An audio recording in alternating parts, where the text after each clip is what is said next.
Halo, Assalamualaikum.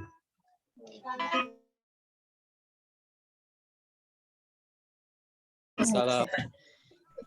Ya. Waalaikumsalam. Ibu Bapak, saya mohon izin tidak menyalakan kamera ya, karena takutnya malah putus takutnya. Tapi suara saya terdengar jelas kah? Ya, Bu. Ya, Dengar, Bu. Alhamdulillah jelas. Ya. Ibu Bapak sekalian, kita sekarang bertemu di dalam kegiatan ini. Kita untuk untuk saat ini kita tunggu dulu ya Ibu Bapak ya, 2 menit dulu saja, agar mungkin ada kawan-kawan yang masih menunggu untuk masuk ya. Kita tunggu 2 menit.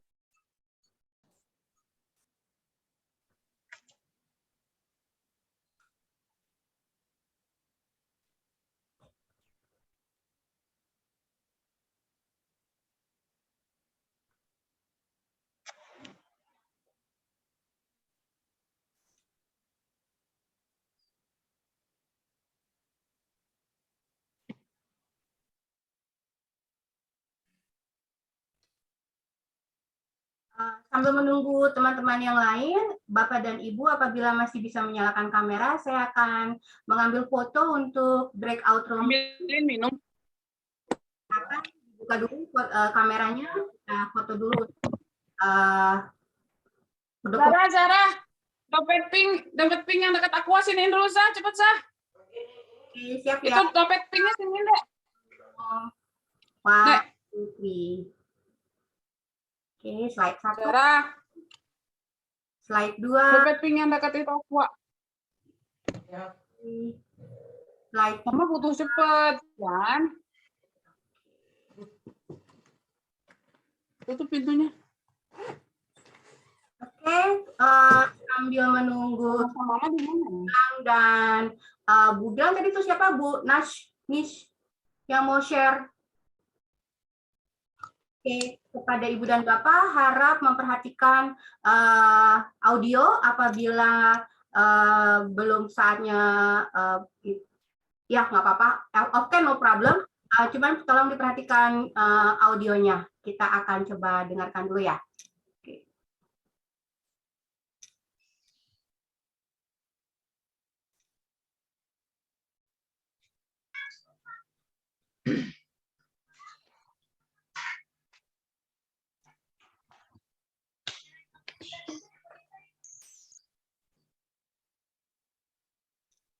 Bu Nisa, boleh langsung dimulai atau bagaimana? Boleh. Bu Gilang mungkin bisa raise hand, jadi Bu Gilang bisa ada di atas sebagai speaker. Oke. Oke, Bu. Oke. Oke, sip. Ya. Oke. Assalamualaikum warahmatullahi wabarakatuh. Teman-teman sekalian. Warahmatullahi wabarakatuh.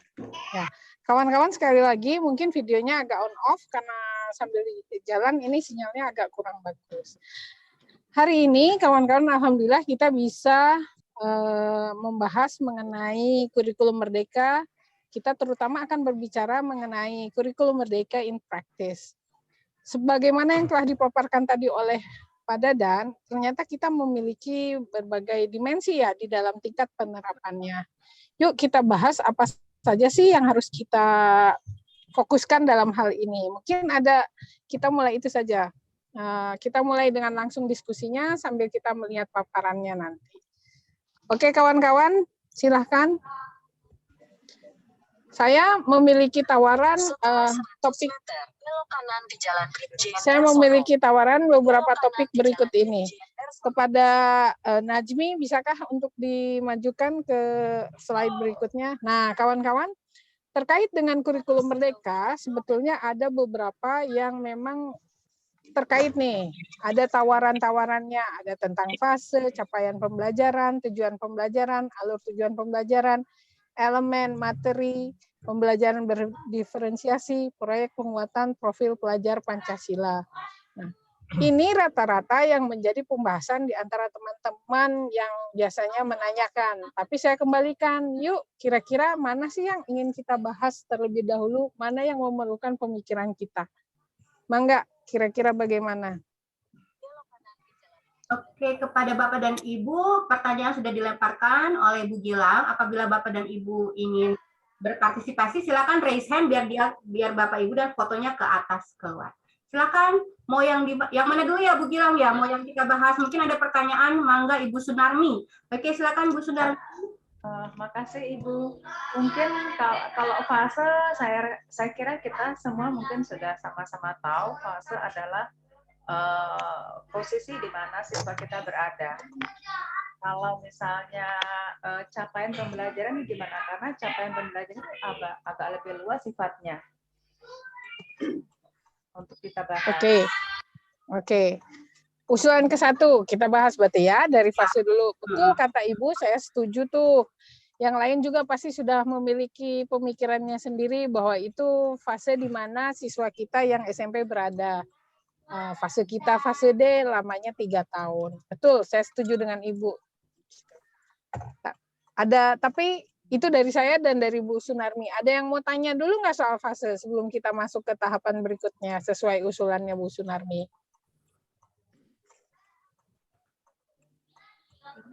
Oke, saya baca di chat capaian pembelajaran. Ya, katanya. Oke ya, kalau begitu bagaimana Bu Nisa, kita masuk saja langsung ke capaian. Ya, silakan Bu. Oke kawan-kawan, mari kita membahas mengenai capaian pembelajaran. Nah, membahas capaian pembelajaran sebetulnya kan harus dimulainya dengan satu hal. Saya mau tanya dulu, sudahkah dibaca capaian pembelajarannya atau tidak? Itu dulu. Coba kawan-kawan udah dibaca belum? Belum, baru dapat tadi soalnya. Oke. Baru tahu. Banyak untuk capaian Baru dapat pembelajarannya tadi. panjang sekali penjelasannya Bu. Jadi kita sampai bingung kalau terlalu panjang penjelasannya. Panjang ya. Oke. Jadi kita maunya yang to the point aja. Apa sih maksudnya? Yang dimaksudkan tuh apa? Maunya gimana? Kan begitu aja. Ya, enak langsung diterangkan aja seperti itu daripada membaca wangel Kita dua terlalu banget. panjang. Kadang jenuh membaca panjang-panjang itu, kadang jenuh banget deh. Betul, capek ya. Ya, keterangan udah lihat tulisan panjang itu, aduh panjang banget. Enggak, ini apa namanya di otak kadang nggak nutut. Oke, jadi sepertinya 99,99% belum baca Bu Gilang. Iya betul, belum baca. Benar Bu Nisa, nampaknya seperti itu. Oke Bu Gil, Gurunya disuruh literasi aja nggak mau. Muridnya apalagi ya. Kalau ada bacaan panjang langsung protes. Maunya to the point aja Bu. ya, jadi apa sih Bu Gilang to the point katanya? Ini ya oke lah kita bahas ya sambil jalan, tapi saya terpaksa menggantikan dahulu sedikit paparannya. Saya harus mengirimkan ini kepada Najmi. PDF-nya mungkin bisa untuk dibuka kepada Najmi, dibuka dulu tanpa menghilangkan paparannya. Untuk slide-nya boleh maju dulu Najmi. Klik dulu ke slide berikutnya. Sebentar. Nampaknya sedang berjuang juga di sana. Sambil berjalan ya. Oke. Langsung yang bahasa Inggris boleh maju lagi. Lanjut deh. Maaf ya karena ini kawan-kawan sayanya ada nun jauh di mana, jadi akhirnya menghilang ke sana kemari. Yang bahasa Inggris ada nggak, Dek? Oh, kalau tidak ada, Ade nanti. Oke. Kalau begitu, Ade itu dulu stop sharingnya, biar nanti lebih mudah. Ini ada. Terus, Dek. Nah, masuk, Dek. Satu lagi. Sorry ya, kawan-kawan. Harus dipandu dari jauh. Nah, tadi kan ada yang mulai tanya, tuh, tentang capaian pembelajaran itu apa. Nah, sekarang melihatnya dari mana? Kita maju lagi. Satu lagi, Ade. Sorry. Sebelum ada ditutup saja, sorry. Sorry. Oke, Bu Nah, Gilang. mungkin yang sebelumnya tadi Bu Gilang yang ada teks refleksi. Ada ya? Nah, ini nih. Oke. Thank you Bu Nisa, terlihat. Nah, kalau kita berbicara capaian pembelajaran, itu kan di sini sengaja di pinggirnya di sebelah kiri. Di sebelah kiri ini jangan dulu lihat yang kanan ya kawan-kawan, kita bahas dulu capaian pembelajaran. Kalau misalkan di dalam konsepnya, itu ada hubungannya dengan fase. Makanya kenapa saya menanyakan fase. Fase itu kan tadi udah disampaikan tuh sama Bu Sunarmi 3 tahun. Capaian pembelajaran itu apa? Capaian pembelajaran itu adalah target yang harus diraih oleh para siswa dalam atau para peserta didik dalam 3 tahun. Kompetensi itu apa saja? Kalau di kurikulum yang dulu kira-kira apa itu Ibu Bapak namanya? Kompetensi yang harus diraih di dalam masa 3 tahun. Dulu namanya apa? Kade. Ayo, KD apa KI? Atau SKL? KD. Ya, betul. Dulu kita punya yang namanya SKL, betul tidak? Nah, itu kan harus dicapai dalam masa 3 tahun. Nah, capaian pembelajaran itulah kompetensi yang harus dicapai dalam masa 3 tahun. Itu dulu. Terus gimana bahasnya gitu kan, pasti larinya ke sana. Yang harus dilihat kalau kita bicara SKL, kita bicara pembelajaran bahasa Inggris, biasanya kita berbicaranya tentang keterampilan berbahasa, betul tidak? Betul. Punya berapa keterampilan berbahasa? 4.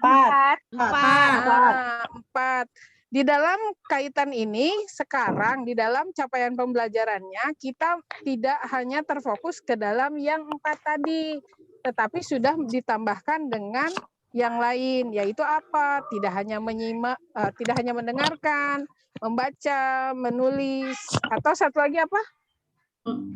Berbicara. Oke, berbicara. Tapi sudah ada mempresentasikan dan juga memirsa. Itu Ibu Bapak, itu dulu yang saya ingin bahasnya. Oke, sampai situ. Itu salah satu perbedaannya. Kemudian apalagi yang harus dilihat? Nah, kalau dulu SKL apakah dipecah-pecah atau tidak Ibu Bapak? Ya. Dipecah-pecah juga ya.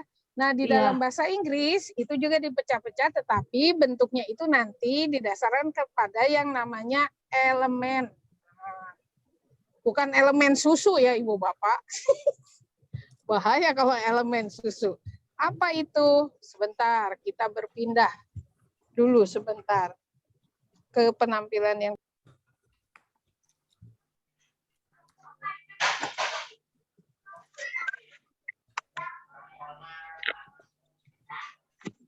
saya izin dulu untuk memberitahu kepada Najmi, WA-nya bisa tolong dibaca. Oke.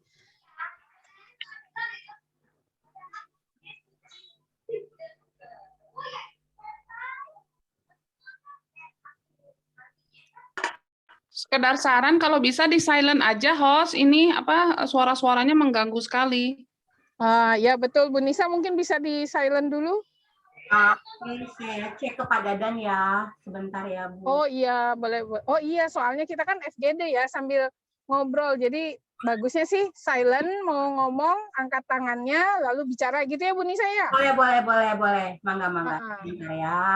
Untuk Najmi boleh sharingnya ditutup dulu, dimunculkan yang PDF ya.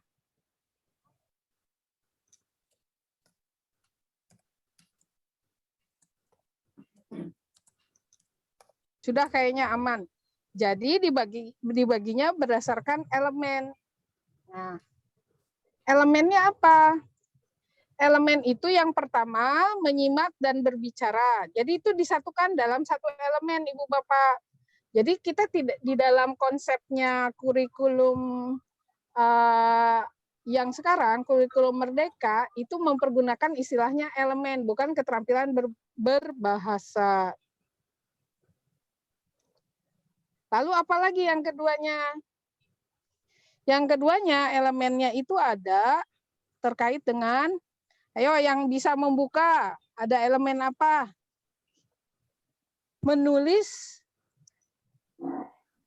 Yang mana Ibu Bapak? Membaca dan memirsa. Yang kedua, yang pertama menyimak dan berbicara. Yang ketiga adalah elemen menulis dan mempresentasikan. Jadi bentuknya seperti itu. Mana sih? Oke, jadi ada 3 elemen. Sebentar. Mohon diulang, Bu. Yang pertama menyimak dan berbicara.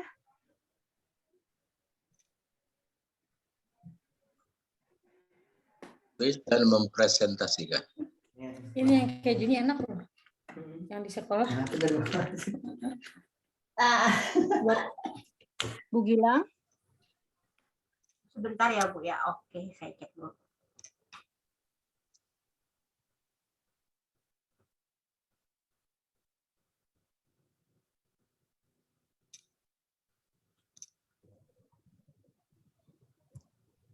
Bu Gilangnya hilang. Hilang. Sekarang masih ada nggak suaranya? Masih? Masih Bu. Ya ada, Kalau Bu. suaranya ada ya. Oke. Jadi sudah tadi yang kedua dan ketiganya ya sudah dicatat. Nah, kenapa sebetulnya harus dicatat? Mohon Itu- diulang, Bu. Yang pertama, kedua, ketiga biar tidak salah info. Nah, itu sebetulnya sudah ada di tampilan layar. Jadi di tampilan layar itu yang pertama menyimak dan berbicara, yang kedua itu membaca dan memirsa, dan yang ketiga itu menulis dan mempresentasikan. Nah, itu capeknya. Berarti capek kita itu seperti itu besarnya. Itu harus diselesaikan dalam masa pembelajaran berapa lama? 3 tahun, Bu. Coba kita baca yang pertama dulu. Yang ada di tentang elemen menyimak dan membaca. Najmi bisa naik sedikit, melihat ke menyimak dan membaca. Itu di lembar 160. Oke. Yuk, Ibu Bapak, menyimak dan berbicara. Ibu Bapak silahkan dibaca dulu, Bu. Bunyi capaian pembelajarannya. Lalu kita diskusi yuk sama-sama, berarti isinya apa? Nah, yang mau menjawab, acungkan tangan. Bu Nisa nanti yang memilih siapa yang boleh berkomentar.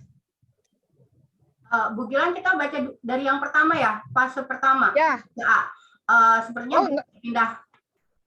Gini Bu, kalau kita bacanya dari fase pertama, nanti nggak cukup. Oke. Fase pertama adalah menyimak dan membaca ya. Ya, kita fasenya langsung ke fase D, tapi elemen yang kita baca satu persatu. Kita baca elemen yang menyimak dan berbicara dahulu. Oke. Yuk. Nah, mari kita diskusikan isinya. Ayo kawan-kawan, setelah membaca, bagaimana pemikiran kawan-kawan semua? Saya bacakan ya Bu Gilang ya, yang elemen berbicara ya. Boleh. Pada akhir fase D, peserta didik menggunakan bahasa Inggris untuk berinteraksi dan saling bertukar ide, pengalaman, minat, pendapat, dan pandangan dengan guru, teman sebaya, dan orang lain dalam berbagai macam konteks familiar yang formal dan informal. Dengan pengulangan dan penggantian kosakata, peserta didik memahami ide utama dan detail yang relevan dari diskusi atau presentasi mengenai berbagai macam topik yang telah familiar dan dalam konteks kehidupan di sekolah dan di rumah. Mereka terlibat dalam diskusi, misalnya memberikan pendapat, membuat perbandingan dan menyampaikan preferensi. Mereka menjelaskan dan memperjelas jawaban mereka dengan menggunakan struktur kalimat dan kata kerja sederhana gitu. Itu jadi ada beberapa poin ya Bu Gilang ya yang di dalam menyimak dan berbicara ya Bu ya. Betul, setuju sekali Bu Nisa. Nah, poin-poin inilah coba yang mari kita sama-sama cermati. Berarti poinnya ada poin apa saja yang penting yang bisa kita dapatkan gitu. Ayo teman-teman ya, betul nggak Bu Nisa? Kita ya, oke, kalau kita lihat mungkin yang pertama adalah berinteraksi dan saling bertukar ide, pengalaman, minat, pendapat, dan pandangan dengan guru, teman sebaya, dan orang lain dalam macam konteks familiar yang formal dan informal. Mungkin bisa dibahas itu dulu ya Bu ya. Oke, Bu Dede. Correct. Oke, Bu Dede raise hand. Silakan Bu Dede. Kalau ngelihat dari elemen menyimak berbicara itu sepertinya sama aja sama yang di kurikulum sekarang. Ada transaksional interpersonal, kontennya mungkin. Kalau di sini ada minat, pendapat, pengalaman, mungkin lebih ke asking, giving, opinion, yang kayak gitu. Ya, kontennya. Jadi mungkin sama aja menyimak dan berbicara, anak di kompetensinya nanti bisa bertanya jawab tentang transaksional, interpersonal, atau dialog. Itu mungkin Bu Gilang. Oke. Siap. Yang lain? Makasih. Silakan Bu Arnila.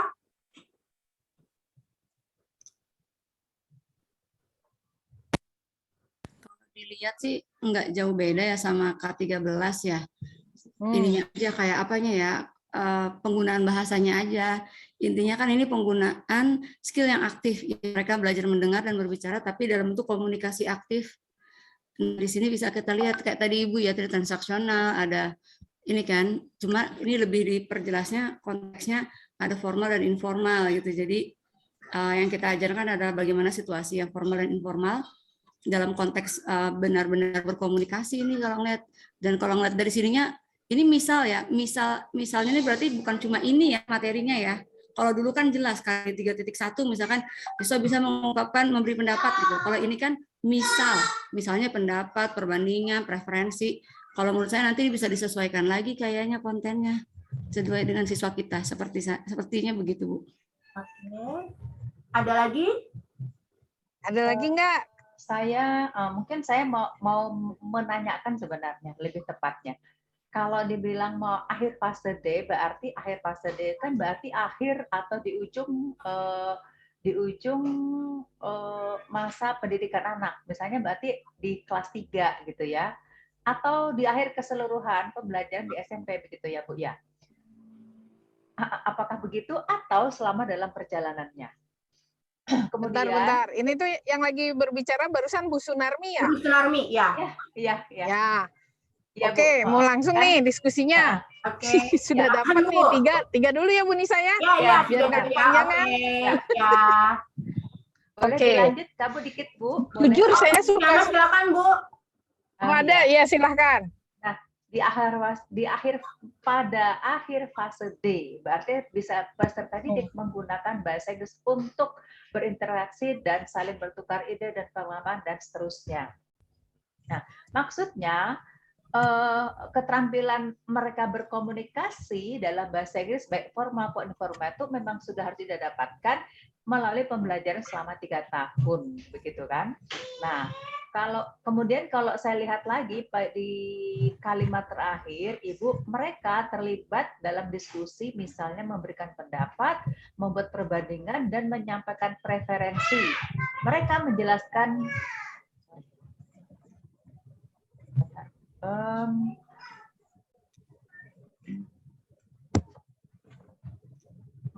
sebentar Bu, tadi yang ada mempresentasi berbagai macam topik yang familiar dalam konteks kehidupan sekolah dan di rumah. Di mana tadi saya melihat ada perbandingan ya Bu ya. Oh ini, mereka terlibat dalam diskusi, misalnya memberikan pendapat, membuat perbandingan dan menyampaikan preferensi. Kalimat ini apakah menunjukkan bahwa membuat perbandingan mereka akan belajar bagaimana membandingkan satu benda dengan benda yang lain, misalnya menggunakan degrees comparison, ataukah sebenarnya bukan materi itu, tapi kemampuan mereka untuk menyampaikan segala sesuatunya dalam kepala mereka dengan bisa membandingkan, bisa menyampaikan preferensi, dan seterusnya seperti itu, Bu. Nah, kalau tadi Ibu bilang yang tadi Bu Anilah ya, ini kok mirip-mirip aja dengan K13. Misalnya ada kalimat perbandingan atau degrees comparison, seperti itu. Yang saya mau tanyakan itu, apakah memang ini membuat perbandingan adalah materi yang mereka harus mereka pelajari dan mereka bisa menggunakannya, ataukah secara global aja bahasa itu? Nah, itu Bu yang Oke, kita bahas langsung ya. Oke, Ya. Pak Denny, apakah pertanyaan atau statement komentar Bapak berhubungan dengan yang tadi disebutkan oleh Bu Arnilah Busunarmi? Sama Bu, tapi ada sedikit mungkin penguatan Bu. Oke. Mohon izin untuk berbicara. Bismillahirrahmanirrahim. Assalamualaikum warahmatullahi wabarakatuh. Waalaikumsalam warahmatullahi. Sebelumnya perkenalkan, saya Denny Firmansyah dari SMP 1 Sumedang di Rancakalong, Bu, SMP 1 Rancakalong. Ini pendapat saya ya terkait dengan elemen menyimak dan berbicara. Jadi menurut pendapat saya, hal pertama yang dipelajari sama anak adalah mereka menyimak atau mendengarkan dari kata-kata bahasa Inggris yang familiar. Jadi awal pertama yang dipelajari oleh anak, diharapkan nanti mereka setelah melaksanakan kegiatan menyimak dengan kata-kata yang familiar, mereka dapat mengucapkannya dengan intonasi dan dengan pengucapan yang benar. Kemudian setelah mereka belajar terkait dengan cara pengucapan kata-kata satu kata, kemudian berlanjut dengan dua kata, kemudian berlanjut dengan struktur-struktur yang lebih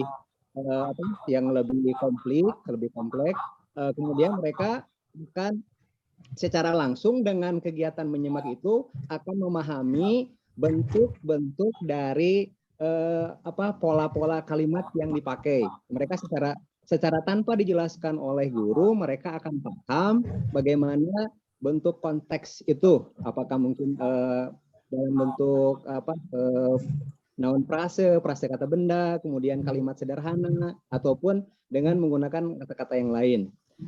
Dengan secara tidak langsung mereka akan dapat memahaminya tanpa penjelasan dari guru. Mereka akan secara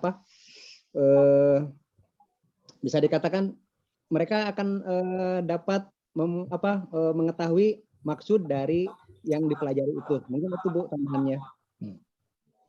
Oke, demikian tadi ada 4 peserta. Bu Gilang gimana? Siap. Kayaknya sampai situ dulu deh, ntar kepanjangan lupa poinnya aku. Oke. Kembalinya begini Ibu Bapak. Fase yang kita punya itu, kalau dilihat, terbagi hanya menjadi 3 elemen. Nah, 3 elemen ini diberlakukan untuk berapa lama? Yaitu tadi 3 tahun. Artinya siswa kita ketika menyelesaikan fase D, artinya selesai di kelas 9 semester 2, seluruh kemampuan yang ada di setiap elemen ini, itulah kompetensi yang diharapkan para siswa kita kuasai. Begitu Ibu Bapak. Materinya apa? Nah, tadi kan ada yang membahas jenis teksnya apa. Kalau Ibu Bapak melihat ke sini, saya setuju dan tidak setuju juga ada dua-duanya. Kalau ini dianggap sama, diperlihatkan bahwa ini adalah misalkan teks transaksional. Itu karena kita sudah mengetahui bahwa kita belajar mengenai teks transaksional. Tetapi diambil dari mana? Dari berinteraksi. Nah, ketika kita melihat membaca kata berinteraksi, berarti pasti itu ada percakapan 2 arah, misalkan maka transaksional. Bentuknya apa materi di dalamnya? Lihat di dalamnya kayak bertukar ide, bertukar pengalaman, bertukar minat, bertukar pendapat, dan pandangan.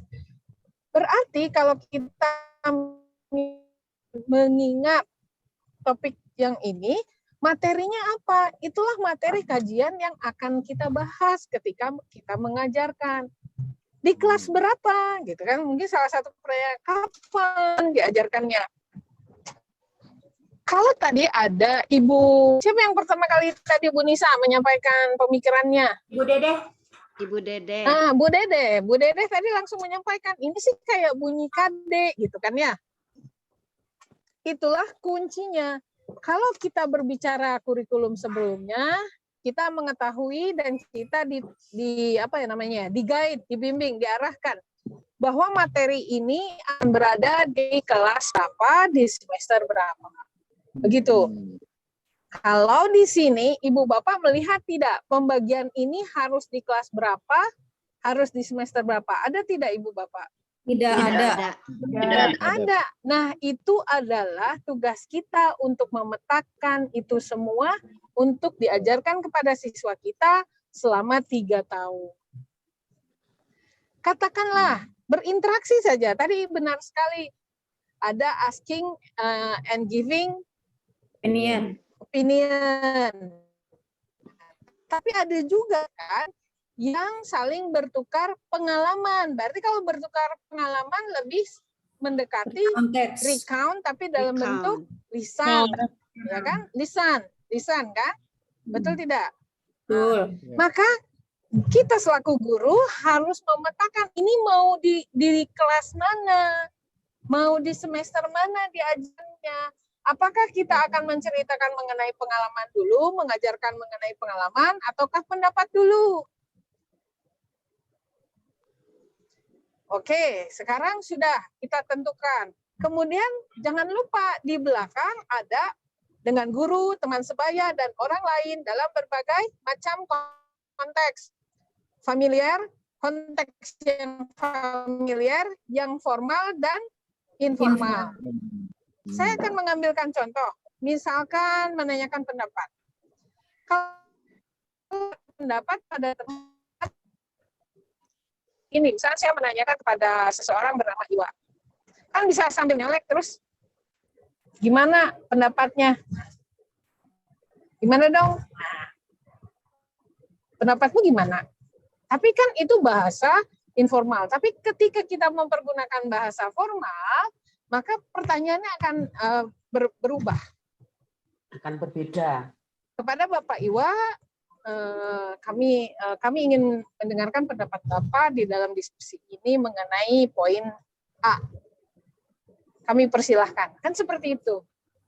Nah, artinya kita harus mulai berpikir juga mengajarkannya akan bagaimana kepada siswa kita, mau formal dan informal disatukan kah, atau mau formal dulu kah, atau mau informal dulu kah, lalu kapan akan diajarkannya, itu pun kembali kepada kita.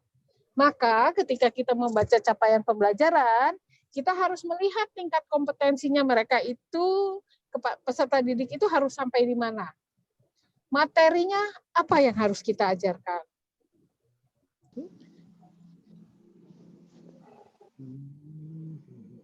Di bagian kalimat pertama, menggunakan. Nah, ketika kita, kompetensinya bisa menggunakan, artinya siswa kita nanti diharapkan bisa saling tanya jawab mengenai ide, mengenai minat, mengenai pendapat.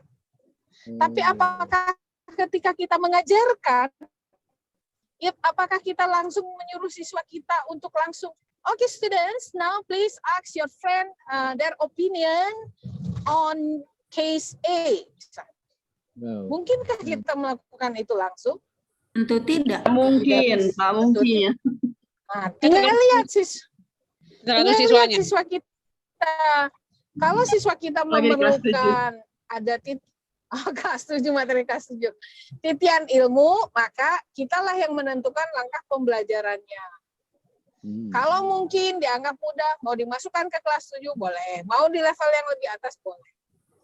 Demikian ibu-ibu, bapak-bapak sekalian, itu yang dilaksanakan di sekolah-sekolah yang telah menerapkan kurikulum merdeka. Bagaimana? Mungkin ada pendapat yang lain? Izin bertanya, boleh Bu Gilang? Silakan Bu Narista. Pak Denny, punten lower your raise hand. Bu Narista bisa raise hand. Jadi Ibu Narista akan ada di atas.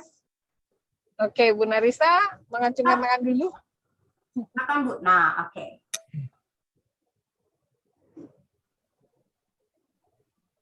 Baik.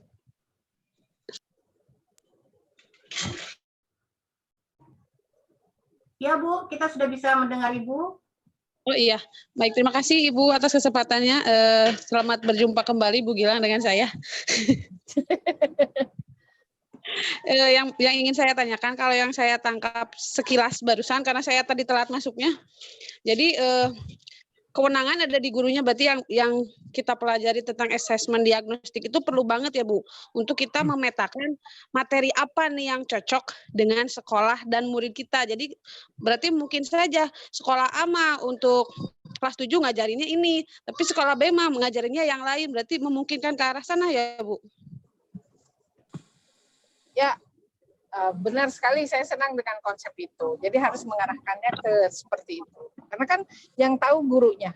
Dan kawan-kawan, saya baca di teks nih ada Pak Aji nih, teman saya. Bu Nisa boleh bacakan tulisannya Pak Aji? Oke, kata Pak Aji, jadi guru-guru bahasa Inggris di sekolah harus sama-sama berkolaborasi dalam menentukan ATP di sekolahnya. Bisa saja di sekolah A, di kelas 7 materinya dongeng naratif, sedangkan di sekolah B, sama-sama di kelas 7 materinya deskriptif. Yang penting CP di fase D tuntas dalam 3 tahun, begitu ya Bu Gilang katanya. Ya, Pak Aji, thank you. Pak Aji ini teman saya, bahkan guru saya nih sekarang sedang bikin tulisannya. Benar, jadi kita itu harus berkolaborasi. Bahkan untuk memecahkan yang ini saja, kan kita lihat ya, dari satu kalimat saja itu ada materinya itu beragam kan. Apakah akan dipecah, apakah akan disatukan, di semester yang mana, di kelas yang mana. Itu kita harus duduk bersama, semua guru bahasa Inggris di satu sekolah untuk menentukan mana yang bahan untuk semester 1 kelas 7, semester 2 kelas 7, semester 1 kelas 8, sampai dengan semester 2 kelas 9. Dan itu baru kita melihat di bagian elemen menyimak dan berbicara.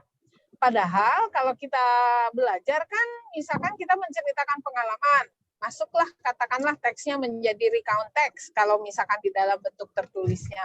Otomatis kita juga harus melihat ke yang lainnya, yaitu kita harus melihat ke elemen membaca dan menulis. Itu semua kita petakan bersama-sama. Setuju dengan Pak Aji saya. Sepertinya juga bisa menjawab pertanyaan statement dari Bu Sofi ya. Semua guru bahasa Inggris perlu duduk bersama untuk di semua level untuk memutuskan pembagian materi apa dulu yang diberikan. Ya, tepat. Sudah langsung ya? Oke. Pertanyaan dari Bu Susiana, berarti materi tidak seperti di K13 bahwa materi sudah ditentukan. Gitu, Bu? Betul, betul sekali. Materi yang minimalnya memang ada, jadi sudah ditentukan dalam artian ini. Tapi bagaimana jika sekolah, itu ada kaitannya dengan Ibu Tin kalau nggak salah di bawah ya? Kalau sekolahnya gimana Bu, kalau kesiapan guru dan sekolah. Sekolah dan guru yang siap, tapi banyak yang tidak siap. Oke, mungkin tidak siap itu adalah karena materi yang diberikan minim ya, guru yang dibebaskan untuk menyesuaikan dengan kemampuan murid dan sebagainya ya Bu Gilang. Ya, materi yang intinya tentunya yang ada di dalam capaian pembelajaran itu adalah materi yang harus dimiliki, bukan materi ya, jangan kita bicaranya materi. Kompetensi yang ada di dalam capaian pembelajaran adalah kompetensi yang harus dimiliki oleh siswa kita setelah selesai belajar di fase D, di SMP. Tingkatnya, kedalamannya, keluasannya, mangga silahkan. Ibu Bapak itu harus melihat kesiapan dari sebetulnya sebaiknya bukan guru dulu. Yang dilihat adalah peserta didiknya, sanggupnya sampai di mana, dia bisa kesiapan belajarnya ada di titik mana.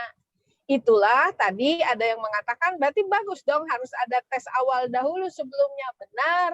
Jadi kita mengetahui siswa kita ada di mana. Katakanlah hasil tes menunjukkan bahwa siswa kita itu sudah memiliki kemampuan bahasa Inggris yang cukup menengah. Berarti kan kita tidak perlu mengajarkan dari level yang terlalu rendah. Lebih baik dari titik itulah kita bergerak. Nanti bagaimana Bu? Kalau hasilnya sudah tercapai sebelum di kelas 9. Tidak jadi masalah, kan kita bisa memperdalam dan memperluas dari kajiannya tersebut. Namun yang terpenting kita tidak mengurangi kompetensi yang harus dimiliki oleh siswa. Pemetaan ini tidak hanya untuk satu elemen, tetapi untuk ketiga elemen, di mana di masing-masingnya ada kecakapan berbahasa yang harus kita tuangkan. Demikian. Sampai situ dulu deh, Bu Nisa. Kayaknya teman-teman banyak yang lebih jago. Oke, Bu Susan ada pertanyaan atau ada komentar atau bagaimana? Bu Susan, mangga silakan mic-nya dinyalakan. Assalamualaikum.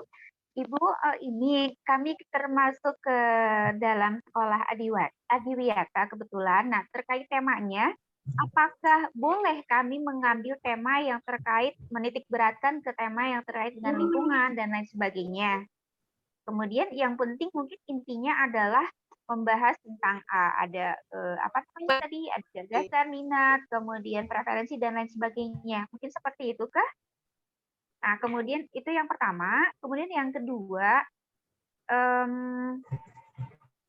Bu Susan, maaf, Bu Susan tadi kepotong ada suara yang meng-cover. Tadi temanya bagaimana, Bu? Kebetulan sekolah kami itu sekolah Adiwiyata. Nah, terkait tema untuk materinya itu untuk kelas 7, 8 maupun 9, apakah boleh itu mengaitkannya dengan tema lingkungan misalnya? Oke, itu dulu ya, Bu. Gimana bilang? Oke, siap. Nah, kemudian untuk yang kedua, bagaimana cara menentukan, kan misalnya sekarang tahun ajaran baru itu adalah mulai menerapkan kurikulum merdeka. Bagaimana cara menentukan kelas 7, kelas 8, dan kelas 9-nya gitu loh. Supaya materinya maksudnya. Iya, materinya untuk tiap tingkatan itu kan pastinya berbeda ya Bu ya. Nah, bagaimana cara menentukannya? Karena titik tolaknya gitu Bu untuk masing-masing tingkatan tersebut. Kemudian sebentar itu dulu Ibu, terima kasih. Ya Bu, dua dulu ya. Bu Gilang, kita pastikan dulu ya Bu Gilang. Apakah tadi kan kita ngebahas yang tadi Ibu Gilang sebutkan itu ya. Apakah teman-teman semuanya sudah oke, tidak ada pertanyaan lagi mengenai bahwa pencapaian CP itu harus dilaksanakan selama 3 tahun. Tadi intinya kalau misalnya ternyata muridnya udah pada bisa mencapai semua fase 4, ya berarti bisa ditambahkan begitu ya Bu Gilang ya. Oke. Tapi kalau misal pokoknya itu si elemen-elemen itu tidak boleh tidak dilaksanakan selama 3 tahun itu. Oke. Ya, kemudian jadi salah satunya tugas guru adalah memetakan kemampuan siswa, kemudian dikoneksikan dengan target CP yang tadi itu elemen-elemennya. Begitu ya Bu Gilang? Betul. Oke. Benar sekali. Jadi enak ini saya. Jadi kalau tadi ada pertanyaan yang pertama dari terakhir Ibu Susan ya. Mau topiknya misalkan terkait dengan lingkungan, tidak jadi masalah. Kan di dalam pembelajaran bahasa Inggris, itu kita masih berbasis teks, di dalamnya itu bisa macam-macam. Ketika kita berbasis lingkungan, misalkan Adiwiyata, kita teks procedure, kita mau membahasnya bagaimana pengolahan sampah, proses pengolahan sampah di sekolah. Bisa, kenapa tidak? Itu kan teks procedure. Kalau kita mau berceritanya mempergunakan teksnya, misalkan katakanlah argumentatif, kenapa tidak? Bisa saja. Hanya mungkin kita harus melihat peserta didik kita kemampuan awalnya di mana. Kalau sebelumnya sudah diberikan teks argumentatif di semester 1, mungkin kepalanya anak-anak mulai agak bingung untuk di beberapa sekolah. Lah, kalau begitu bagaimana memetakannya? Pertanyaan balik lagi ke sana. Oleh karena itu, kalau kita berbicara bagaimana menerapkan capaian pembelajaran ini di kelas kita, di kelas bahasa Inggris, langkah pertamanya itu Ibu Bapak semua, kita harus melakukan analisis terhadap CP ini. Itulah yang ketika saya meminta Ibu Bapak untuk membaca. Ibu Nisa tadi sudah membacakan kalimat yang pertama saja, di beberapa sekolah bisa jadi itu menjadi satu alur pembelajaran yang mungkin dibagi-bagi. Dia akan guru akan melihat bahwa itu sebaiknya terpecah. Ada materi di mana berkaitan dengan saling bertukar pengalaman dahulu, lalu saling bertukar pandangan. Boleh tidak? Boleh. Tapi ingat, ini kan dikatakan di dalam terkait konteksnya, ini adalah yang minimalnya gitu. Boleh nggak dikembangkan? Ya boleh. Lalu siapa yang menentukan materi A harus di kelas 7, materi B harus di kelas 8? Gurunya yang harus menentukan. Guru yang mana? Kalau bahasa Inggris, seluruh guru bahasa Inggris duduk bersama menentukan mulai dari kelas 7 sampai dengan kelas 9 akhir. Karena apa? Karena CP ini berlaku untuk 3 tahun. Coba Ibu Bapak baca, ini cuma berapa baris sih gitu. Nah, itulah yang harus dipetakan begitu. Sip. Terima kasih penjelasannya. Iya. Bu Gilang, kalau saya boleh komentar, jadi kalau misalnya ini anak-anaknya, murid-murid aku, misalnya ternyata jago-jago udah bahasa Inggrisnya ya. Jadi si CP fase 4 udah bisa dicapai di tahun ke-1, kelas 6, kelas 7 misalnya ya. Gitu. Ya. Berarti nanti di kelas 8 dan kelas 9 adalah pengembangan dari kemampuan anak-anak itu. Yang penting si CP itu dilakukan gitu ya Bu ya. Misalnya berbicara, menyimak presentasi, menyimak menulis gitu ya Bu ya. Betul. Tapi ternyata jadi misalnya ternyata anak-anaknya nggak bisa bahasa Inggris, maka si CP yang itu yang penting di akhir tahun ke-3 dia bisa melakukan itu walaupun mungkin tingkatannya level kemampuan berbahasa Inggrisnya misalnya sama-sama bisa diskusi, tapi sekolah diskusi yang murid di sekolah A dengan murid di sekolah B kemampuan berdiskusi sama-sama bisa berdiskusi, tapi mungkin vocabulary-nya, expression-nya mungkin berbeda gitu Bu Gilang. Bisa begitu? Bisa begitu. Jadi kita melakukan variasinya. Kemudian salah satu bentuknya seperti ini. Katakanlah kita tadi menceritakan adiwiyata ya. Saya ngambil yang adiwiyata saja. Yang muncul di kepala kita terkait adiwiyata itu kan harus diingat mau masuknya ke topik seperti apa, teksnya yang tepatnya seperti apa. Boleh tidak jika kita misalkan melintas mempergunakan jenis teks yang lain, gitu ya? Kan biasanya kalau dengernya misalkan adiwiyata lingkungan, pasti limbah, procedure, pasti itu. Lalu eksplanasi, lalu bisa deskripsi. Boleh tidak misalkan kita membuat anak untuk berdiskusi? Kenapa tidak? Tapi berdiskusinya, apakah berdiskusinya di konteks yang paling dekat dengan dia yang real? Itu bisa. Kita membahas misalkan masalah lingkungan yang ada di sekitar sekolah. Boleh tidak kalau siswa diajak untuk berpikir yang lebih jauh lagi? Siswa diajak untuk katakanlah memperkirakan apa yang akan terjadi di negeri kita dalam setelah 10 tahun. Itu kan walaupun isinya nanti misalkan katakanlah diskusi akan sangat berbeda ketika siswa kita berdiskusi mengenai sampah yang ada di ruang kelasnya, pengolahannya bagaimana, dengan sampah ketika kita berbicara bagaimana sampah ini akan mempengaruhi dunia secara global. Lalu bisa ditarik dari mana lagi? Saya lihat ada usulan tuh. Sebenarnya Pak Haji bisa bicara tuh. Pak Haji hanya menulis di situ. Bisa dibuatkan misalkan ada teksnya naratif, tapi terkait di dalamnya terkait dengan lingkungan. Kenapa tidak? Karena kan bisa gunakan juga tentang apa yang sangat bisa. Nah, pengembangan tadi tentunya disesuaikan dengan kondisi siswa kita. Kalau kelasnya misalkan memang sudah bisa membahas dampak terhadap dunia, bisa membayangkan untuk di tahun 3450, maka kitalah yang tahu mana yang lebih tepat. Begitu. Bilang berarti bahan ajarnya beda dong tiap sekolah. Kemampuan siswanya berbeda dong tiap sekolah.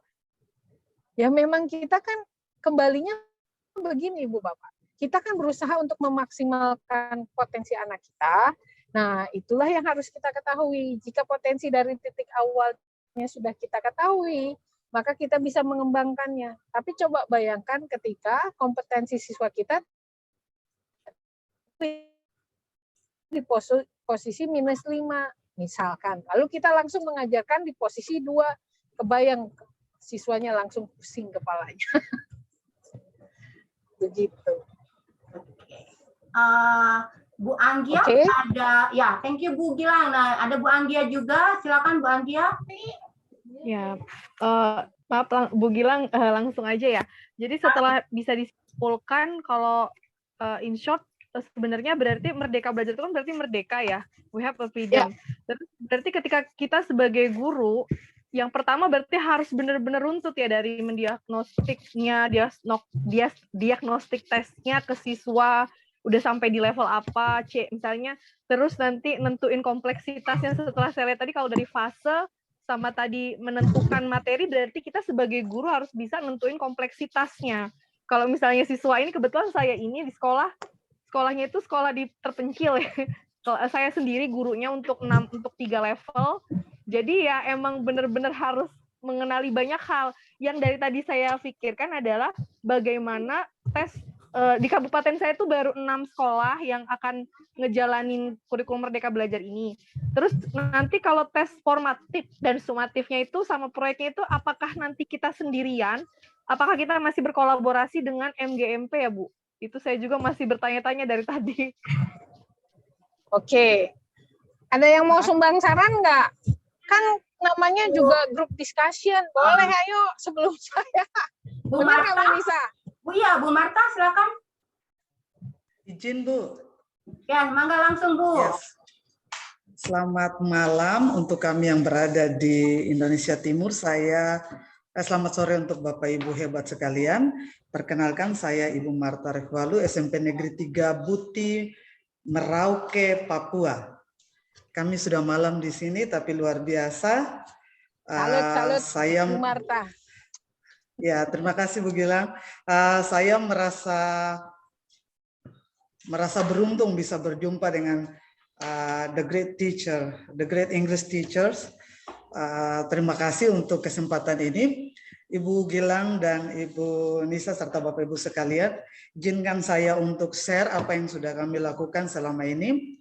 Di dalam kelas ini juga ada mantan kepala sekolah kami yang merupakan penggagas atau pemikir, yang juga di Kabupaten Merauke sendiri kami sudah nobatkan sebagai Bapak Gotong Royong, karena beliau yang menggagas tentang kurikulum ini. Karena pemikiran hebatnya beliau, sekarang beliau oleh Bupati dipercayakan sebagai Kepala Kabid Kurikulum Dinas Pendidikan. Saya sapa dengan hormat Bapak Paskalis Tethol. Selamat malam Bapak. Terima kasih Bapak sudah kasih link sehingga saya bisa bertemu dengan ibu-ibu guru dan bapak-bapak guru hebat di kelas ini. Bapak Ibu sekalian, jauh sebelum adanya Merdeka Belajar, kami punya sekolah ini. Sekolah kami ini berada di pinggiran kota yang sama sekali tidak dikenal oleh orang-orang, bahkan sebelum ada pergantian kepala sekolah. Namun setelah Bapak Paskalis Tethol mulai hadir sebagai kepala sekolah di sekolah kami, banyak pengalaman atau pemikiran hebat yang beliau lakukan, sehingga salah satunya adalah kurikulum gotong royong tematik kolaboratif yang kami sudah pakai 2 tahun terakhir Bapak Ibu. Sebelum kami punya sekolah dinobatkan sebagai sekolah penggerak, kami baru selesai ikut pelatihan beberapa hari yang lalu. Jadi kami angkatan kedua. Kalau mungkin ada di antara kita yang ini, Bapak Ibu, kami sudah menggunakan kurikulum yang kami sedikit agak gila, tanda kutip, bahwa kami tidak mau, mohon maaf, bukan ini, tapi kami tidak mau apa yang anak-anak kami, apa yang bisa dilakukan oleh anak-anak di Pulau Jawa sana, Bapak Ibu mungkin punya anak-anak murid, diterapkan di anak-anak kami yang Bapak Ibu sendiri tahu bahwa kami di Indonesia Timur ini untuk pendidikan agak sangat bukan agak tapi mungkin sangat terbelakang, karena kami harus belajar apa itu kereta, sedangkan di Papua tidak ada yang namanya kereta. Sehingga Bapak Paskalis Tethol beliau memikirkan bagaimana caranya kita keluar, walaupun kita tetap waktu itu kita masih kurikulum masih pakai ke-13, tapi kami lebih ke KTSP-nya kami dengan nama kurikulum gotong royong. Kami keluar out of the box. Kami sudah ternyata fase ini sesuai dengan apa yang kami lakukan selama ini. KD yang ada di kelas 7, ketika dia bisa menjawab apa yang ada bisa digunakan oleh anak kelas 9, kami pakai. Walaupun kami banyak mendapat tantangan dari dari pengawas dan lain sebagainya. Untuk kami lebih mementingkan apa yang dapat anak-anak kami peroleh atau output dari anak-anak kami setelah mereka lulus dari sekolah. Jadi untuk konten sendiri, kami punya pembelajaran lebih ke konten daripada kami lebih ke kompetensi daripada konten. Bapak Ibu, saya boleh izin, Ibu Nisa, saya boleh izin share salah satu RPP kami yang sudah kami buat kalau diperkenankan, Ibu. Boleh, Ibu silakan. Boleh banget. Langsung aja untuk share, nggak apa-apa Bu. Untuk ya. Bu Najmi. Ini sudah nampak? Sebentar, untuk Najmi bisa stop sharing. Oke. Nah ini Bu Marta sudah kelihatan share screen-nya. Baik Bapak Ibu, ini kami pengetahuan kemudian keterampilan. Kami tetap menggunakan KD walaupun karena kami belum mengenal yang namanya kurikulum merdeka. Kami belum kenal yang namanya kurikulum merdeka karena kami belum masuk dalam sekolah penggerak. Sehingga kami tetap dengan K13. Ada dalam beberapa KD ini kelas 9 Bapak Ibu, tetapi KD-KD ini semuanya tidak murni KD yang ada kami ajarkan di kelas 9. Ada yang memang kami tentukan tema dulu, temanya kami tentukan, dan pada saat itu kami melihat budidaya tanaman sawi menjadi tema ketiga kami dalam proses belajar mengajar. Kami sekolah pinggiran kota, Adiwiyata juga kami kami dapat sekolah di Wiyata, tapi untuk tema-tema itu kami sudah laksanakan. Kami sekolah pantai, jadi kami sudah lalui yang namanya tema ekosistem pantai, kemudian rumahku sumber belajarku. Ini kebetulan yang saya temukan RPP-nya ada di saya adalah tema budidaya kebun sekolahku. Kemudian untuk kelas 9 temanya budidaya tanaman sawi. Bapak Ibu bisa lihat di sini. Ini KD yang kami pakai dari kurikulum 2013, tetapi ini tidak murni kelas 9 Bapak Ibu. Ketika kelas 7 punya KD bisa mengikat tema yang ada yang kami tentukan, kami pakai. Sekali lagi saya bilang bahwa kami mendapat banyak tantangan dari berbagai pihak terkait apa yang kami buat, tapi puji Tuhan sekarang kurikulum merdeka menjawab hal itu. Kemudian Bapak Ibu bisa lihat ini kami kolaborasi, jadi bukan hanya guru-guru bahasa Inggris yang duduk bersama-sama, tetapi 10 guru mata pelajaran. Sebagai leading subject di sini adalah IPA. Kemudian berdasarkan IPA, kira-kira prakarya punya apa yang bisa mengikat. Kemudian PPKN, matematika, dan kita bicara tentang bahasa Inggris. Bapak Ibu ini punya saya teks tentang report. Di bahasa Inggris saya mengangkat tentang report text. Report text, kemudian ini ada banyak. Ini kami melalui empat tahapan pembelajaran. Pertama adalah faktual. Faktual itu anak-anak semua silakan pergi ke tempat karena anak-anak di Papua itu kinestetik itu lebih besar. Mereka lebih suka bergerak daripada duduk, diam dan mendengarkan. Mohon maaf hal-hal yang mereka mungkin tidak kenal. Sehingga kami lebih memilih untuk mereka pergi menyentuh, mendengar, dan langsung turun ke lapangan. Faktual, kemudian mereka menarik kesimpulan semua dari apa yang mereka lihat berdasarkan pada kebun sekolah. Kemudian mereka akan mempresentasikan hal itu dalam bentuk PowerPoint. Jadi kami punya presentasi ada 4 kali Bapak Ibu, yaitu faktual. Mereka harus sebelum masuk ke konseptual, mereka akan presentasi dalam bentuk PowerPoint seperti kita presentasi skripsi, tapi mereka berkelompok. Dan itu semua aktif, kreatif, bahkan mereka berinovatif, mereka menghasilkan alat peraga sendiri. Alat peraga mereka bikin sendiri, dan mereka bikin video kreatif, konten video kreatif wajib ada dalam PowerPoint. Kemudian ini ada materi ajarnya, kemudian kita masuk pada konseptual.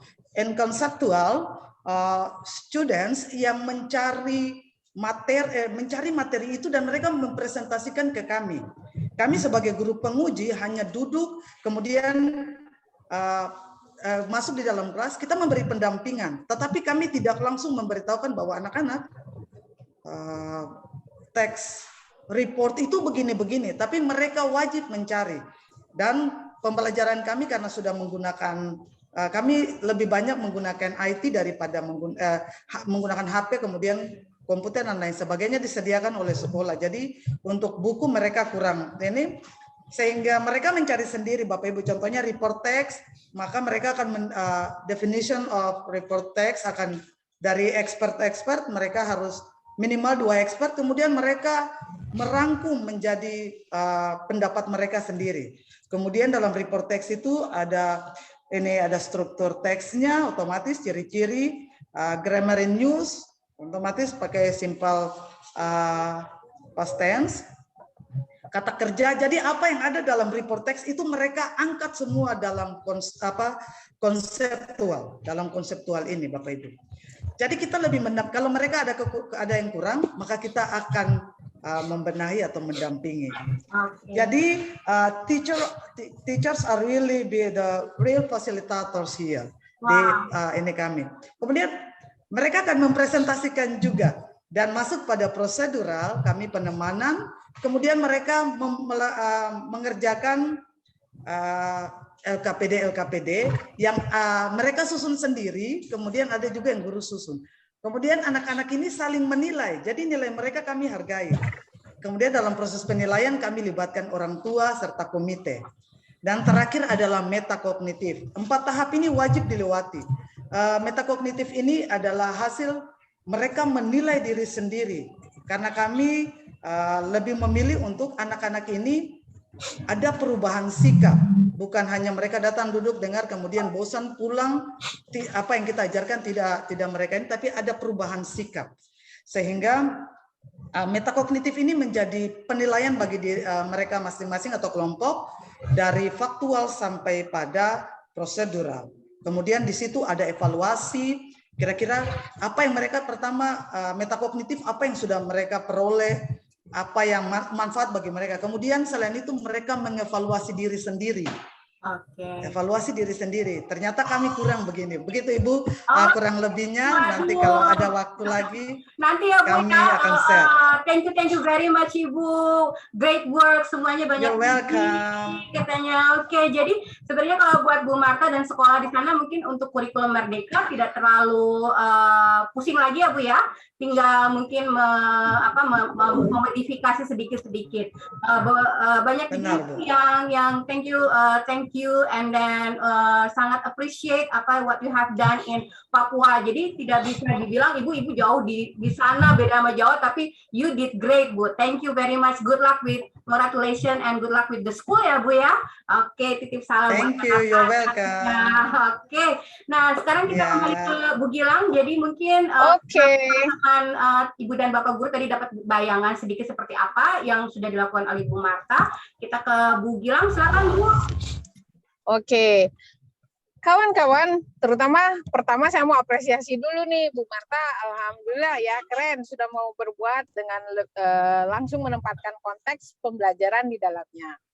Yuk kita bahas satu-satu. Nah, ketika tadi Ibu Marta menyampaikan bahwa di sana tidak ada kereta, maka pembahasannya tidak membahas kereta, itu adalah salah satu hasil dari pemetaan karakteristik siswa kita.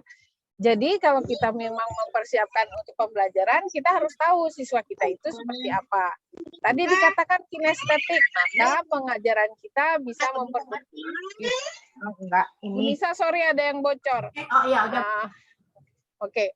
Nah, jadi di sana kita bisa lihat modal bahwa kita mengetahui gaya belajar siswa, kondisi ekonomi siswa, kondisi geografis yang ada, suasana pendukung, prasarana pendukung yang ada, itu adalah hal-hal yang bisa kita masukkan ke dalam langkah pembelajaran kita, ke dalam kajian rancangan pembelajaran kita. Tadi Ibu sudah menyampaikan adanya proyek di sana membuat sesuatu. Namun mungkin ini yang harus agak sedikit dipertegas ya Ibu Bapak. Di dalam kaitan kurikulum Merdeka, karena tapi benar tadi Bu Marta sudah menyampaikan bahwa yang diterapkan itu bukan dari kurikulum Merdeka, tetapi kaitannya adalah dengan kurikulum 2013. Proyek penguatan profil pelajar Pancasila itu berbeda dengan proyek yang kalau kita membahasnya dalam tatanan project based learning untuk mata pelajaran. kalau kita berbicara mengenai proyek penguatan profil pelajar Pancasila, ada yang menyingkatnya menjadi 5P, ada yang P5, itu kita berbicara mengenai proyek di luar MAPEL. Jadi itu proyek satu sekolah, Ibu Bapak. Proyek itu bisa proyeknya dibagi dari kelas 7, 8, 9. Setiap tahun itu minimal harus ada 3 proyek yang dilakukan. Proyek tersebut dibuatnya, dirancangnya tidak berdasarkan HD atau capaian pembelajaran, tetapi itu didasarkan pada dimensi apa yang akan dibangunnya, begitu. Dimensinya dari mana kita tahu? Untuk mengetahui dimensinya, kita tinggal melihat. Untuk profil pelajar Pancasila, itu ada profilnya apa saja. Nah, seperti itu Ibu Bapak. Di dalam chat tadi ada tertulis beberapa yang sudah menuliskan. Sekolah Bu Marta menjadi sekolah akan sukses karena guru-gurunya sudah memahami konsep dari kurikulum Merdeka. Oke, benar sekali. Untuk kaitannya itu sudah tinggal bergerak, Bu. Tinggal penguatan dari konsepnya kurikulum Merdeka, di mana materi itu tadi kan sudah diberikan keleluasaan untuk mendesainnya. Jadi kalau Ibu tadi membuatnya, oh ini saya nggak ngajarkan ini dulu, saya mau mengajarkan yang ini, itu bisa. Kemudian dari siapa ini? Bu Astri ya kalau nggak salah, menggunakan pembelajaran berbasis proyek dengan penjadwalan MAPEL yang tematik. Nah, benar, itu kaitannya kita harus lihat. Kalau misalkan proyeknya didasarkan pada KD, itu berarti hubungannya dengan mata pelajaran kita sebagai intrakurikuler. Tapi kalau kita berbicara proyek yang di dalam kurikulum Merdeka, bukan itu yang diharapkannya. Kalau proyek penguatan pelajar Pancasila itu justru dilaksanakan oleh seluruh siswa dan dibimbing oleh semua guru, tidak terbatas berdasarkan mata pelajarannya. Demikian. Mungkin itu yang bisa saya tambahkan. Tapi salut deh, beneran nih. Bu Marta nih keren semangatnya. Pak Pascal ya, terima kasih Bapak punya pemikirannya jauh ke depan. Silahkan, Ibu Nisa mungkin ada yang lain?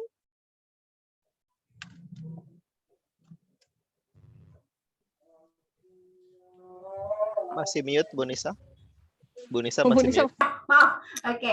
Bu Gilang, yang tadi pertanyaan dari Bu Anggia mengenai cara menentukan tes awal, kemudian karena kan menentukan tes awal diagnosis itu ternyata sangat penting untuk para guru memetakan kemampuan siswa dan kemudian nanti mengkoneksikannya dengan capaian CP. Dan apakah yang mengenai tes sumatif dan asesmennya nanti bagaimana katanya Bu Gilang? Oke. Sebentar sambil baca nih ya Bu ya, karena ada yang tanya tadi yang bagaimana 5P dalam bahasa Inggris. Oke, kita satu-satu. Benar sekali, menyiapkan untuk tes di awal itu perlu effort pastinya. Tapi yang penting itu dikatakannya adalah tes untuk kesiapan belajar. Nah, tes kesiapan belajar ini bentuknya bisa beragam Ibu Bapak. Kalau kita mengingat sebagai contoh pembanding itu semacam kita melakukan pretest gitu. Bagaimana bentuknya? Ya mari kita sesuaikan bagaimana kita membuat tes, pretest, kategorinya seperti apa. Yang terpenting di dalam pretest tersebut adalah bisa mendeteksi kemampuan siswa kita sejauh mana kesiapan belajarnya. Itu dahulu. Kemudian apa Bu Nisa? Aku lupa nih. Yang tes, itu jadi tes awal ya Bu ya, yang tes sumatif sama satu lagi itu tes apa Bu? Formatif. Untuk penilaian, udah assessment. Assessment tetap berjalan, Bu. Itu tetap berjalan seperti biasa. Mohon sedikit ada diingatkan untuk setiap kita yang akan menerapkan kurikulum Merdeka. Kalau yang sudah menerapkan sudah paham. Penilaiannya itu tidak hanya mengenai kognitif ya Ibu Bapak, kan ada penilaian itu juga terkait dengan sikap gitu ya, misalkan. Nah, itu bisa dilihat juga ketika kita berbicara mengenai proyek penguatan pelajar Pancasila. Di 5P atau P5 tersebut, nanti anak-anak itu mendapatkan rapotnya Ibu Bapak untuk melihat proses pengembangan bagaimana profil mereka itu bisa terbentuk atau terwujud begitu. Apakah nanti artinya kurikulum merdeka kita bikin tes sendiri? Biasanya begitu ya.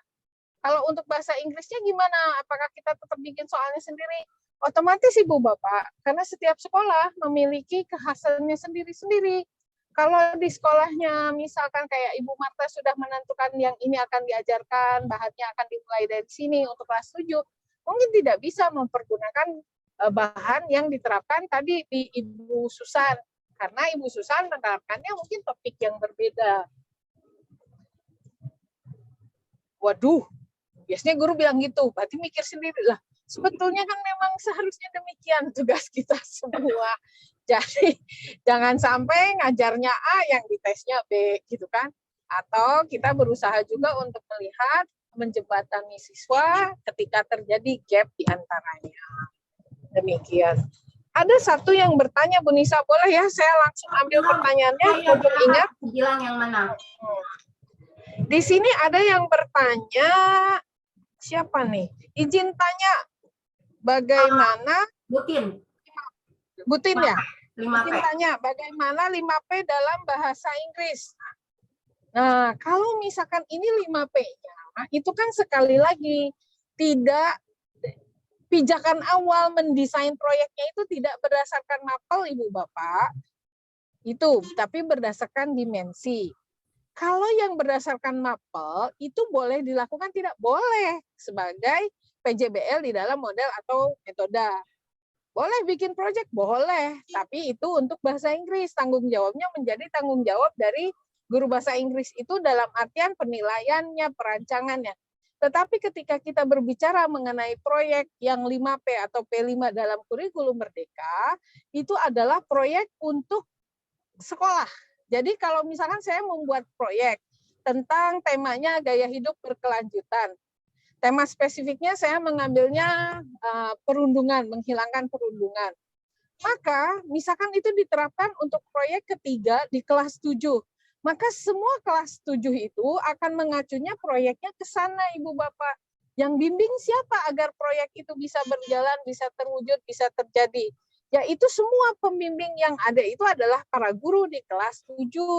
Karena kalau kaitan dengan proyek ini di sekolah-sekolah yang menerapkan kurikulum merdeka, jumlah jam mengajarnya di sekolah itu ada jam yang dialokasikan khusus untuk membimbing para siswanya melakukan proyek tersebut.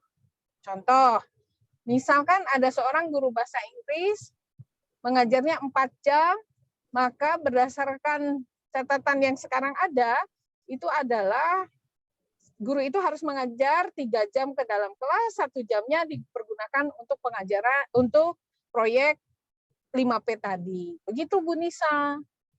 Jadi kalau bertanya proyek di kurikulum merdeka, itu bukan bertanya di tataran mapel ya Ibu Bapak, tapi tataran sekolah.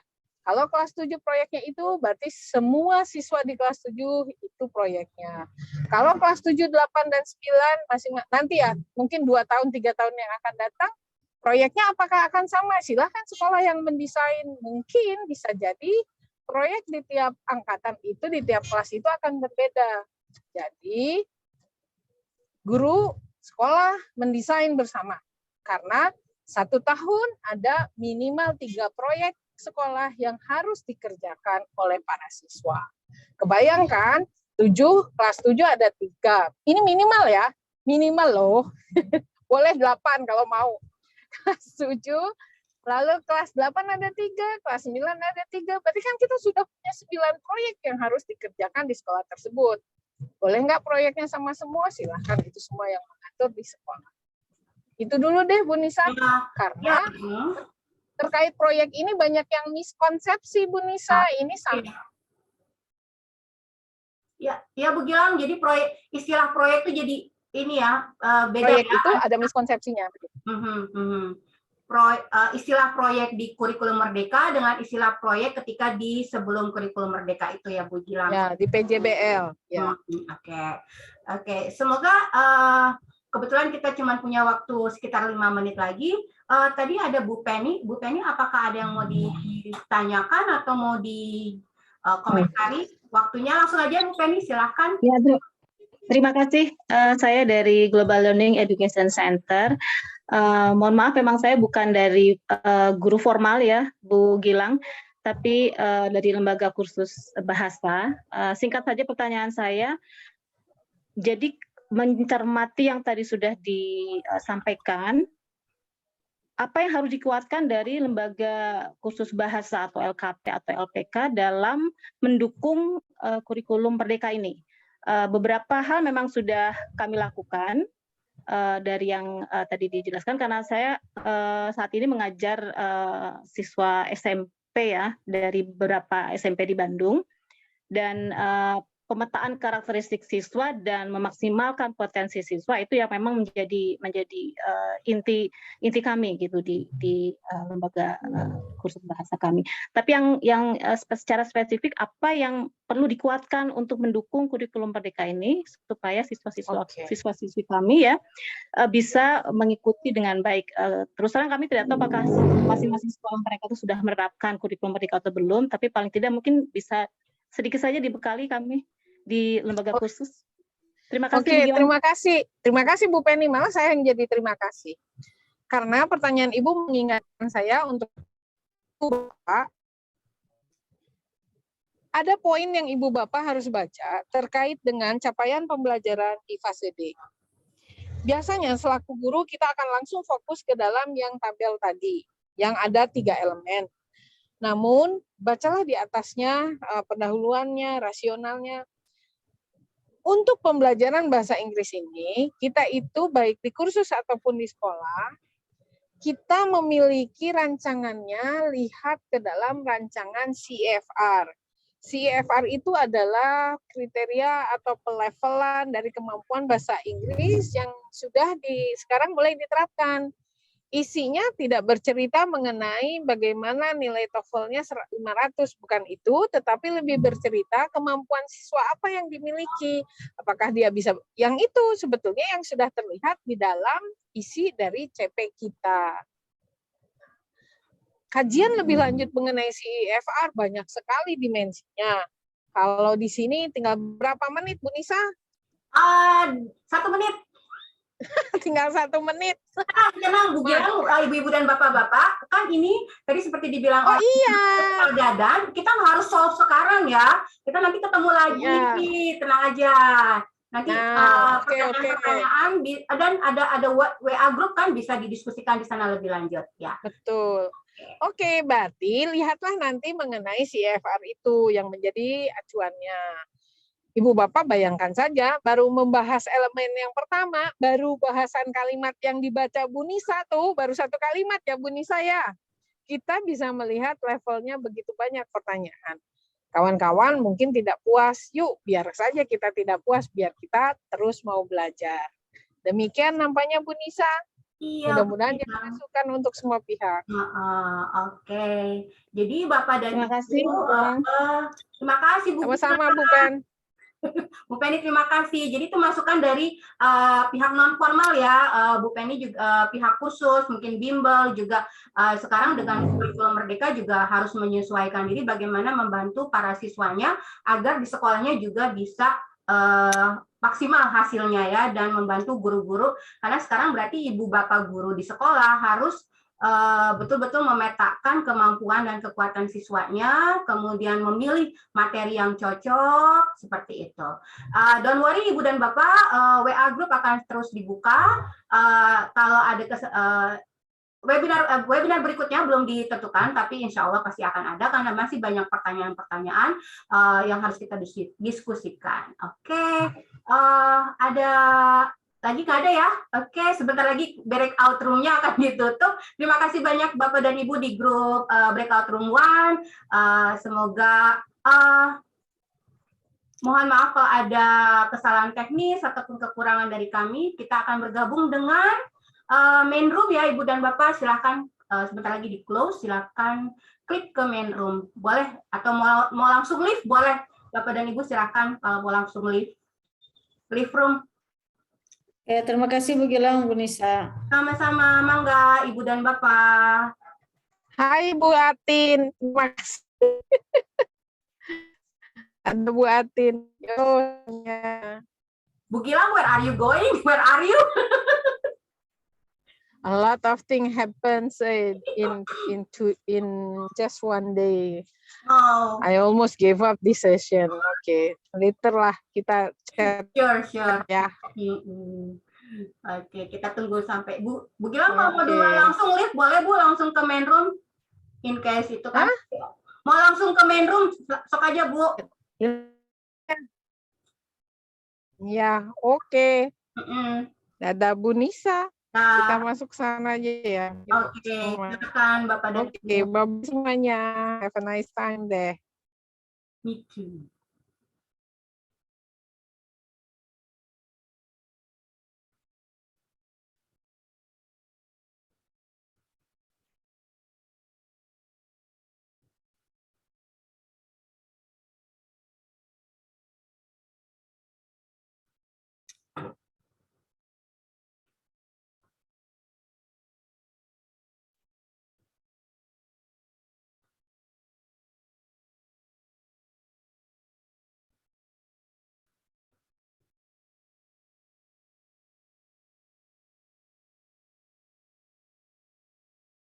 Ya, baik hadirin semuanya. Seru sekali tadi diskusinya ya, sampai 70 menit sepertinya terlalu singkat ya.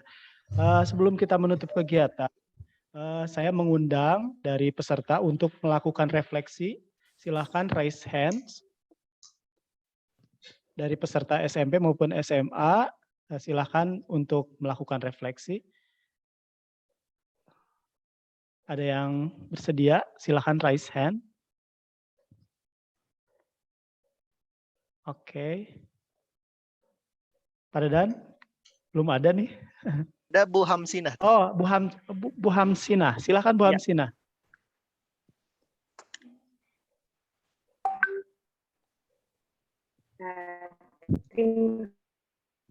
Dari yang telah dijelaskan tadi sepanjang meeting, saya ada pembelajaran baru bahwa memang sih kalau melihat dari RPP dengan yang ada di kurikulum Merdeka mirip-mirip, cuma untuk breakdown-nya lebih banyak di kurikulum Merdeka ini kalau saya lihat. Dan kebetulan di sekolah saya juga belum ada diterapkan kurikulum Merdeka, baru ini yang benar-benar seperti ini. Dan saya sangat berterima kasih karena bisa bergabung di Zoom meeting ini. Sekian, terima kasih. Terima kasih Bu Hamsina atas refleksinya. Selanjutnya kita akan ada door prize dari kelas kreatif. Untuk kuisnya langsung dipimpin oleh Pak Dadan. Pak Dadan silakan. Oke, terima kasih Pak Irfan. Sebenarnya ini mau ada nih 2 orang lagi mau refleksi tampaknya, Pak Irfan dan Butin. Boleh nih Pak Irfan, Butin boleh? Oh, boleh. Iya. Pak Irfan silakan. Iya, silakan Butin. Ibu dulu. Siapa dulu? Ibu Tin dulu. Ya, saya terima kasih luar biasa. Hebat.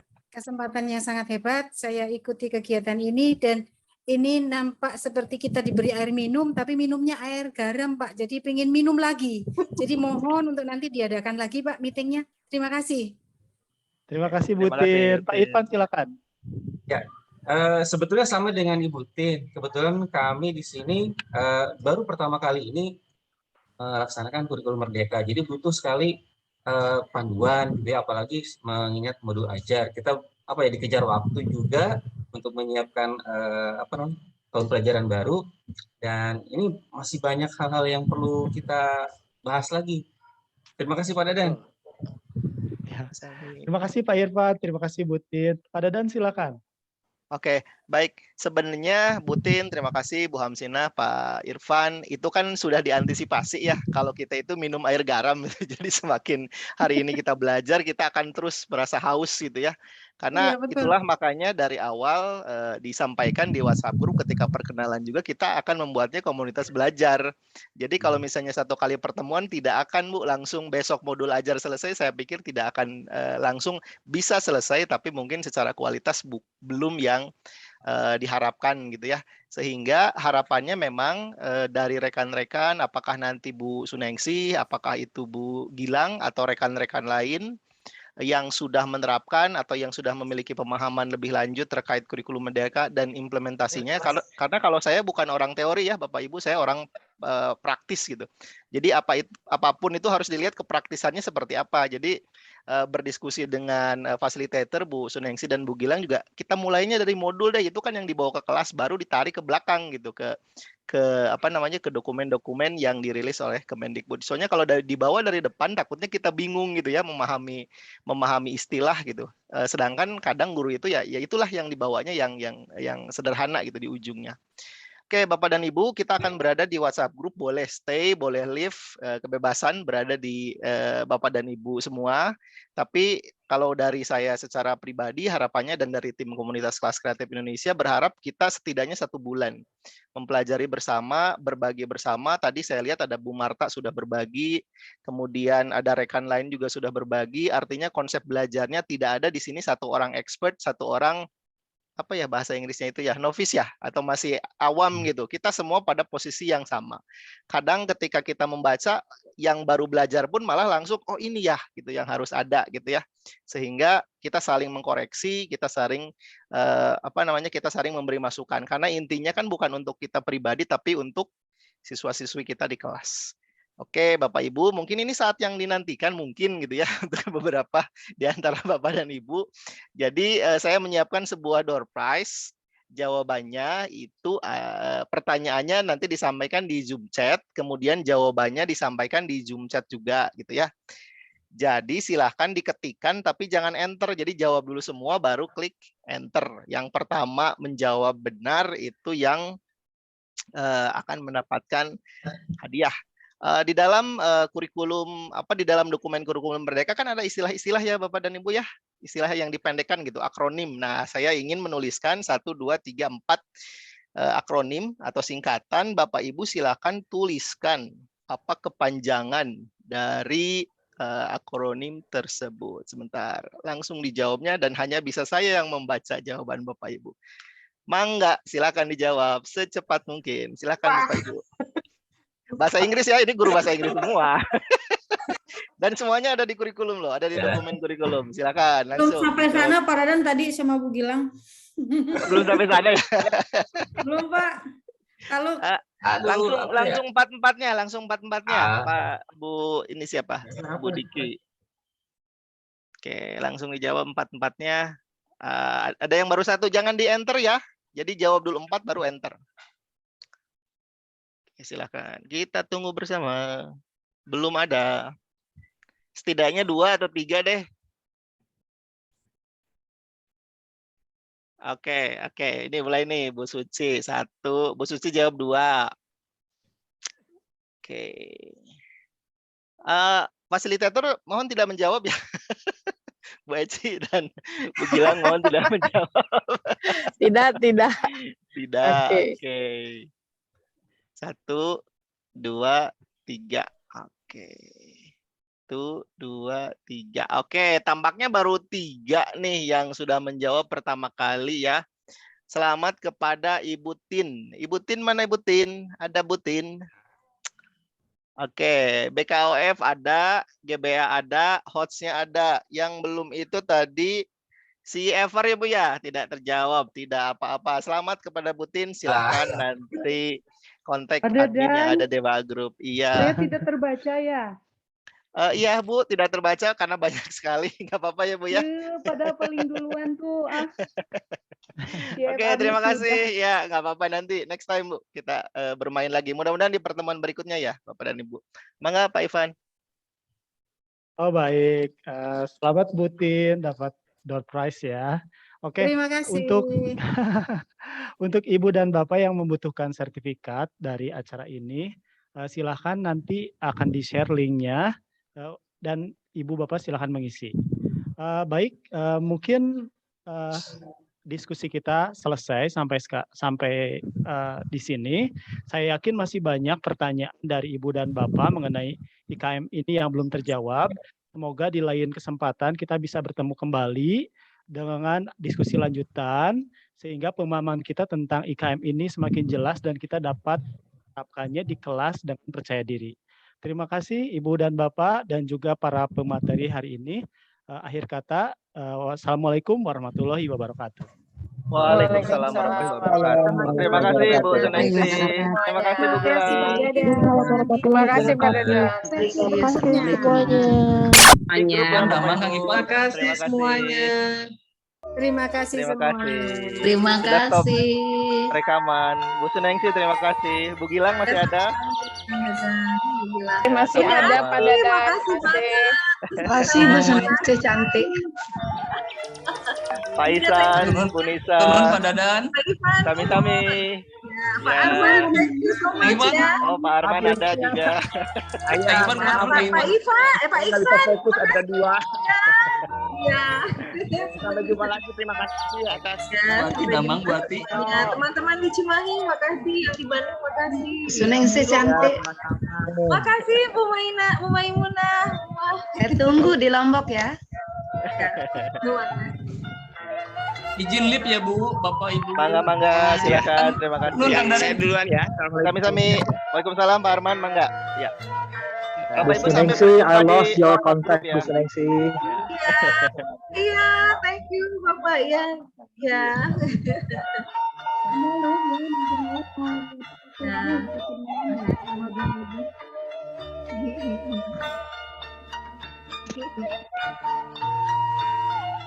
Bu Gilang masih ada, Bu Gilang? Nah. Masih ada ya? Oke. Sudah tidak? Masih ada ya? Pak Diki, makasih Pak Diki. Lupa belum nyapa. Bu Nengsi, kontak Bu Nengsi di HP saya hilang, jadi. Oke, siap. Nanti di Nanti WA di ya. WA ya. Siap, salam ke Pak Oman ya. Salam Ya ke Bu, Ibu. sama-sama. Pak Ivan, terima kasih Pak Ivan. Ya. Bapak Ibu, terima kasih banyak. Saya coba ini ya, kita tutup ya pertemuan kita hari ini. Insya Allah mudah-mudahan kita berjumpa lagi. Pertama di WA Group tentu saja. Nanti kalau misalnya ada sesi berikutnya kita lanjutkan kembali. Terima kasih. Assalamualaikum warahmatullahi wabarakatuh. Terima kasih Bu Nisa, Bu Suneksi, Pak Ivan, Bu Gilang, dan Bapak Ibu semua. Saya tutup ya. Selamat sore. Sehat selalu Bapak Ibu.